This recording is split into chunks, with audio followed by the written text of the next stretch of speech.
Hello viewers, स्वागत है आप सभी का मेरे यूट्यूब चैनल स्कूल ट्यूशन गुरुजी में। आज हम बात करेंगे वर्कशीट 57 की, जो कि 18 नवंबर के लिए जारी किया गया है। क्लास 9th की साइंस सब्जेक्ट से रिलेटेड ये वर्कशीट है। यहाँ बच्चे अपना नाम लिखेंगे और यहाँ अपने क्लास टीचर का नाम लिखेंगे। आज हम पढ़ रहे हैं चैप्टर ग्रेविटेशन, जो कि आपकी पिछली वर्कशीट कई वर्कशीट से पढ़ रहे हैं। और आज हम इसमें पढ़ेंगे motion of object under the influence of gravitational force. तो चलिए बच्चों, देखते हैं, जानते हैं, समझते हैं कि वर्कशीट आपको क्या कहना है और समझाना चाहती है। तो दो बच्चे बात कर रहे हैं, क्या कहते हैं वो।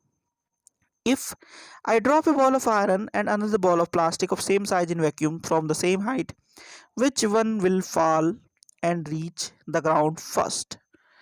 तो दूसरा क्या कहता है, the mass of the plastic ball is less than mass of iron ball, due to which plastic ball will reach the ground first. तो ये कहता है कि जो मास ऑफ आयरन है वो ज़्यादा है और प्लास्टिक बॉल का कम है, तो क्या होगा, आयरन की बॉल सबसे पहले आकर के नीचे गिरेगी। ठीक है बच्चों, लेकिन अब होता क्या है, as we as we know that every object is attracted towards the earth by gravitational force, due to which acceleration due to gravity is produced. Acceleration due to gravity does not depend upon the mass of the object. Therefore, in vacuum, not only these two balls but all the objects fall with the same rate and reach the ground at the same time. तो होगा क्या बच्चों, इसमें ये कहना चाह रहा है कि वैक्यूम में क्योंकि एयर नहीं होती, कोई भी चीज़ नहीं होती, और ग्रेविटेशनल जो फोर्स होती है वो डिपेंड नहीं करती है मास पे, तो होगा ये कि ये दोनों के अलावा कोई भी चीज़ अगर हम ड्रॉप करते हैं तो वो सेम टाइप पे ग्राउंड को सेम रेट से और सेम टाइम पे ग्राउंड पे पहुंचेगी बच्चों। चलिए आगे देखते हैं क्या होता है बच्चों।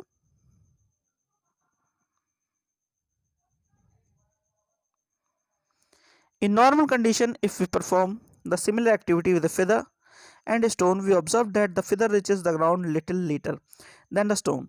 This happens because of air resistance. The resistance offered by air to the feather is more than the resistance offered to the stone, due to which falling stone of the speed of the feather is slower than the stone.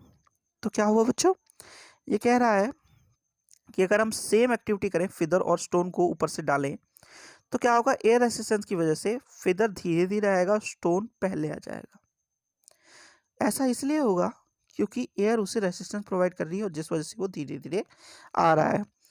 आगे क्या कहता है, but if we perform the same activity in vacuum condition where there is no air, all object fall freely with the same rate acceleration due to gravity g and reach the ground at the same time. तो ऐसी condition कब होगी, जब कोई air नहीं होगा, vacuum condition होगी, तो ग्रेविटेशनल इन्फ्लुएंस में ऑब्जेक्ट जो गिराया जाएगा वो सेम टाइम पे सेम रेट से नीचे आकर के गिरेगा ग्राउंड पे। तो बच्चों ये तो बात हुई किसकी, ग्रेविटेशन की। आगे जरा हम इक्वेशन ऑफ मोशंस को देख लेते हैं बच्चों। Near the earth surface the distance from the centre of earth can be taken as almost equal to the radius of the earth, as earth is very large, so the value of small g is considered constant near the surface of earth.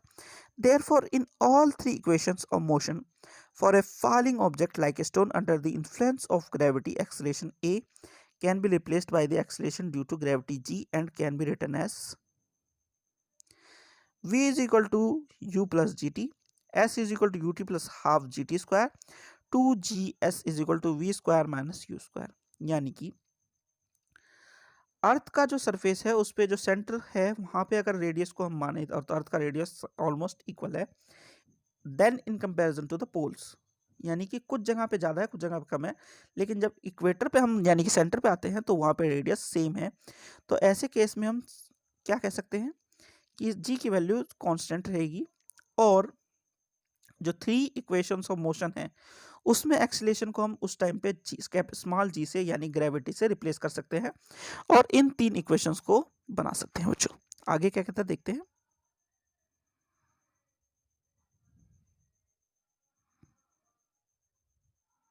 आगे है, when a stone is thrown upwards its acceleration due to gravity g is taken as negative, यानी minus g because it is against the direction of gravitational force. When a stone या object falls down, then g is taken as positive या positive g because it is in the direction of gravitational force. यानी कि जब हम direction जो है force जो लगा रहे हैं हम वो अपोजिट ऑफ ग्रेविटेशन थे, यानी कि किसी चीज़ को हम ऊपर फेंकें तो माइनस, और जब वो चीज़ नीचे गिर रही हो तो प्लस जी से हम ग्रेविटेशन फोर्स को दिखाएंगे। अब जरा क्वेश्चन आंसर देख लेते हैं बच्चों। पहला क्वेश्चन है, if you drop a piece of paper and a thick iron nail from the same height at the same time in vacuum, then which object will reach the ground first.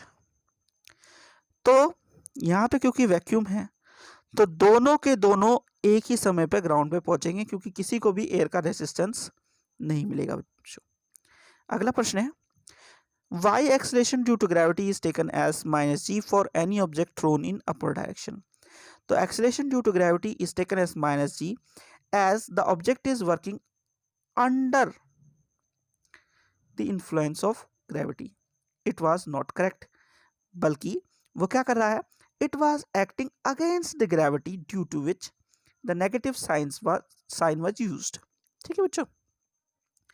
अगला है, why object reach the ground at different interval of time when they are dropped from same height at the same time in normal condition।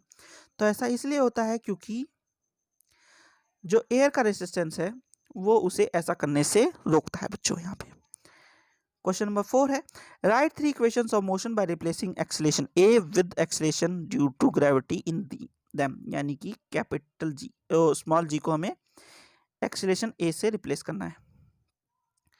तो ये हैं बच्चों आपकी 3 equations. ठीक है बच्चों, तो बच्चों ये हो गई आपकी वर्कशीट कंप्लीट और वीडियो भी। आशा करता हूँ आपको वीडियो अच्छी लगी होगी। अगर वीडियो अच्छी लगी हो तो चैनल को सब्सक्राइब करें, वीडियो को लाइक करें, शेयर करें।